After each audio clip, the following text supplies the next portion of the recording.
राधा जी एक आम मध्य वर्गीय परिवार की मुखिया थी। वे अपने बेटे शंभू और बहू मनीषा के साथ रहती थी। एक बेटी सीमा थी जो कि शादी के बाद अमेरिका में बस गई थी। राधा जी के पति की मृत्यु बहुत समय पहले हो चुकी थी। शंभू और मनीषा की शादी को 5 साल हो गए थे, लेकिन अब तक उनकी कोई संतान नहीं थी। राधा जी की बहू मनीषा भी जॉब करती थी, जो कि राधा जी को बिल्कुल भी नहीं सुहाता था। वे जल्द से जल्द दादी बनना चाहती थी, लेकिन मनीषा और शंभू यह अच्छी तरह से जानते थे कि अभी मनीषा का जॉब करना कितना जरूरी था।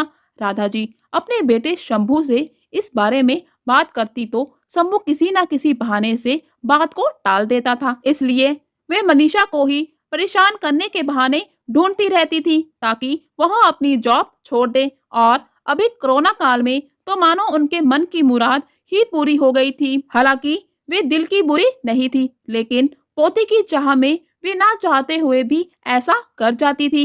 अपनी हम उम्र सहेली को दादी बनते देखकर उनका मन दुखी हो जाता था। उस दिन वे घर में ऐसा ही कुछ हुआ। ऑफिस में काम की वजह से मनीषा देर तक सोती रही और राधा जी को अच्छा खासा मौका मिल गया। ये क्या बहू अभी तक सो रही हो? पता है सुबह के 10 बज गए हैं। शंभू भी बेचारा कब से उठकर ऑफिस के काम पर लग गया है और तुम हो कि अभी तक सोई पड़ी हो। चलो अब उठकर सबके लिए चाय नाश्ता बना लो। मुझसे कुछ हो नहीं पाता है, वरना मैं तो तुम्हारे भरोसे कभी ना रहती, खुद ही सब कर लेती। सॉरी माँ जी, बहुत देर रात तक काम चलता रहा, इसलिए सुबह सुबह ही सो पाई थी, इसलिए समय का पता ही नहीं चला। आप चलिए, मैं अभी जल्दी से आती हूँ। हाँ हाँ ठीक है, मेरा कुछ नहीं, पर शंभू को देख लो, उसे कुछ चाहिए तो नहीं? कब से उठा है बेचारा। हे भगवान, मुझे जल्दी से ठीक कर दे ताकि मैं ही अपने बेटे का ध्यान रख सकूं।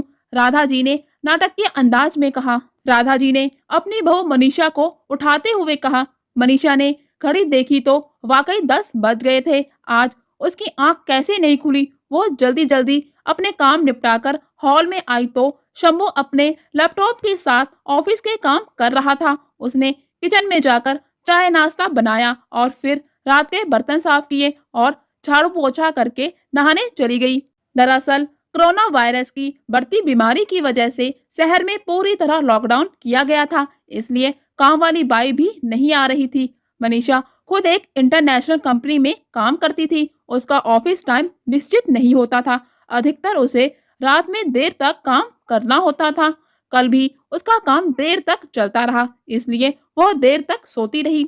मनीषा नहाकर आई तो देखा कि उसकी सास अपने कमरे में अपनी सहेली से फोन पर बात कर रही थी। बातचीत में अपना नाम सुनकर मनीषा सास की बात सुनने लगी।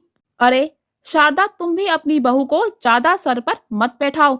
बहू को ज्यादा उड़ने दोगी तो कल को अपनी नौकरी के चक्कर में वह तुम्हें ही घर की नौकरानी बनाकर छोड़ेगी। मैं तो भाई शुरू से ही मनीषा के नौकरी करने के खिलाफ थी। अब करे नौकरी शौक से, पर साथ साथ घर के काम भी करे।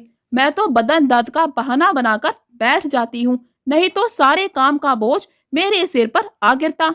मैं कोई मुफ्त की नौकरानी थोड़ी हूँ।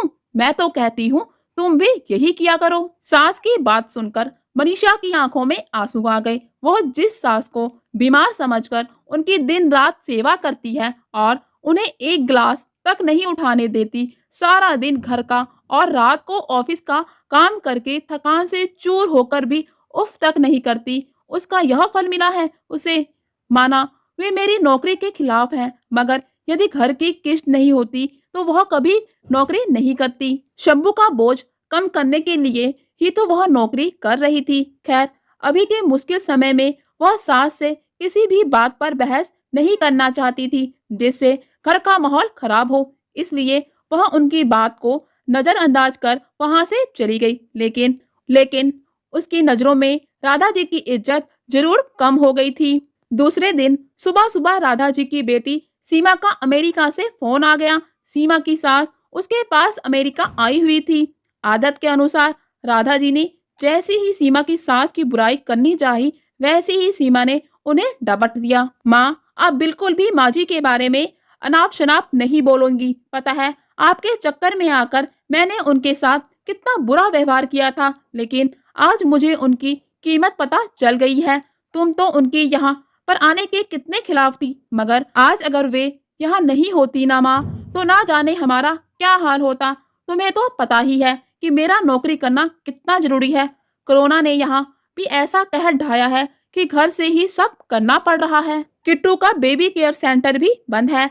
मैं और राजेश फुल टाइम बिजी रहते हैं। ऐसे में माँ जी ने अकेले ही किट्टू के साथ साथ पूरे घर का सारा काम संभाला हुआ है। मुझे कुछ भी नहीं करने देती। अगर वे नहीं होती तो माँ हमारा क्या होता, यह सोचकर ही रोंगटे खड़े हो जाते हैं। सच में माँ, वे कोई साधारण महिला नहीं है, बल्कि मेरे लिए तो देवी के समान है।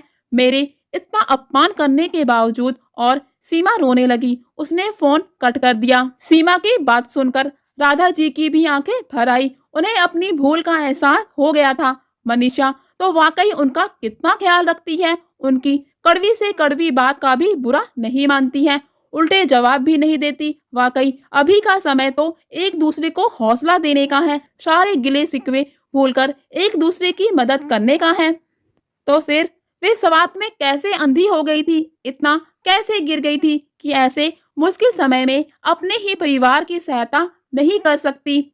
उन्होंने उसी समय मनीषा को बुलाकर उसके सिर पर प्यार से हाथ फेरते हुए कहा, मनीषा, आज से घर के कामों की आधी जिम्मेदारी मेरी रहेगी। मैंने आज तक तुम्हें जो भी कहा और किया उसके लिए सॉरी। चलो अब तुम जाकर आराम करो, खाना मैं बना लूंगी। इधर सास का बदला हुआ रूप देखकर मनीषा की भी आंखों में खुशी के आंसू आ गए और अपनी सास के प्रति उसके मन में फिर से पहले वाला सम्मान वापस आ गया था। शायद हमारे जीवन में मुश्किल समय आता ही इसलिए है कि हमें एक दूसरे की अहमियत का पता चले। अपनी गलतियों का एहसास होने और आगे बढ़कर माफी मांगने से वाकई इंसान छोटा नहीं होता, बल्कि बहुत बड़ा हो जाता है। राधा जी